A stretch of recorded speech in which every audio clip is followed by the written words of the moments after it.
안녕하십니까. 여러분과 같이 상업등기 실무를 공부하게 될 신천수 법무사라고 합니다. 저희가 상업등기가 무엇인지, 또 상업등기는 어떻게 진행하는 것인지 이와 같은 내용들에 대해서 살펴볼 수 있도록 하겠습니다. 저희가 보통 상업등기라고 하면 등기만 마무리하면 되는 등기 정도로 치부하는 것이 기존의 실무상에 있었던 저희들의 어떤 모습이 아니었는가 생각이 듭니다. 왜냐하면 부동산 등기와는 달리 권리자와 의무자가 별도로 존재하지 않고 보통 신청인만 존재했기 때문에 상업 등기는 굉장히 쉬운 등기다 이렇게 이해하기 쉬운데, 실제 실무에 있어서 상업 등기는 부동산 등기보다 훨씬 더 복잡한 절차를 가지고 있습니다. 그 복잡한 절차라고 하는 것은 실제로 등기가 이루어지기 전에 회사에서 요구하는 사항, 또 등기 이후에 또 회사에 고지하거나 또는 사후 관리가 필요한 사항들은 부동산 등기보다 훨씬 더 복잡하고 많은 지식이 요구되는 사항들입니다. 그러나 지금까지 보통 이와 같은 상업 등기를 단순히 도장을 찍어서 공증을 하고 등기를 신청하고 등기가 끝나게 되면 회사에 서류를 반환하고 비용을 청구하고 이런 것들이 전부였지만, 실제로 요즘에 여러분들이 등기를 하시다 보시면 실제로 이 상업 등기가 얼마나 어려운지를 알 수 있습니다.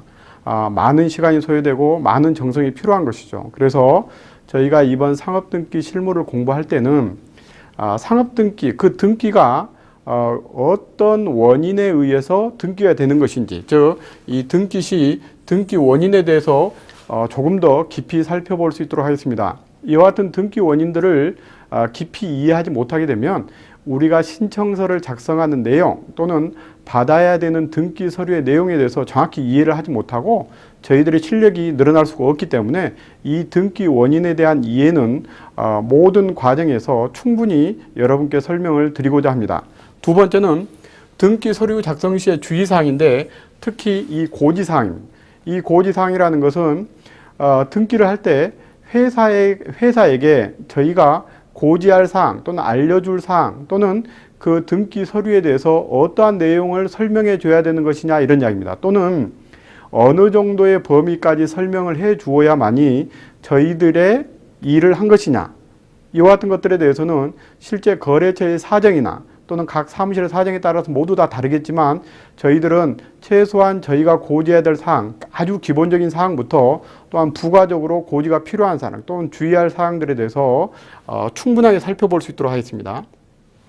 저희가 공부하는 것은 이 주식회사를 기본으로 해서 살펴볼 수 있도록 하겠습니다. 물론 유한회사나 한명 합자회사 또는 유한책임회사가 있긴 하지만 주식회사의 등기를 기본으로 해서 살펴보고, 그 주식회사 등기와 구분되는 사항이 있다고 하면 그때 기타 회사 또는 법인들의, 즉 비영리 법인과 같은 법인들의 등기 사항을 살펴보는 방법으로 이 상업등기 실무를 진행할 수 있도록 하겠습니다.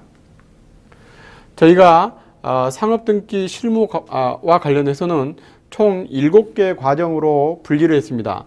첫 번째는 오늘 공부할 사항인데요. 상업등기가 무엇이냐 또는 상업등기를 하는 데 있어서 각 과정에서 공통적으로 이해가 필요한 사항은 오늘 첫 번째 시간에 공부할 수 있도록 하겠습니다. 두 번째는 회사의 설립입니다.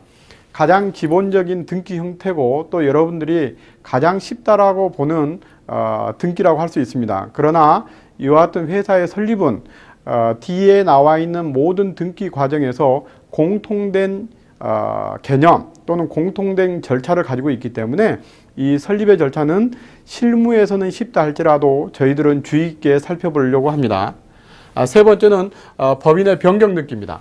이것은 일단 설립된 회사가 변경이 되는 경우, 즉 등기사항의 변경이 되는 경우에는 어떤 것들이 있으며 그 절차와 그 원인 또는 그 필요 서류는 어떻게 작성하고 회사에 고지하게 되는 것인지에 대해서 설명드리려고 합니다. 이 자본에 관한 등기는 실무상 주식에 관한 등기 또는 증자에 관한 등기라고 보통 이해하고 있는 등기를 말하는 겁니다. 이것은 법인의 변경 등기 중에 하나이기는 하지만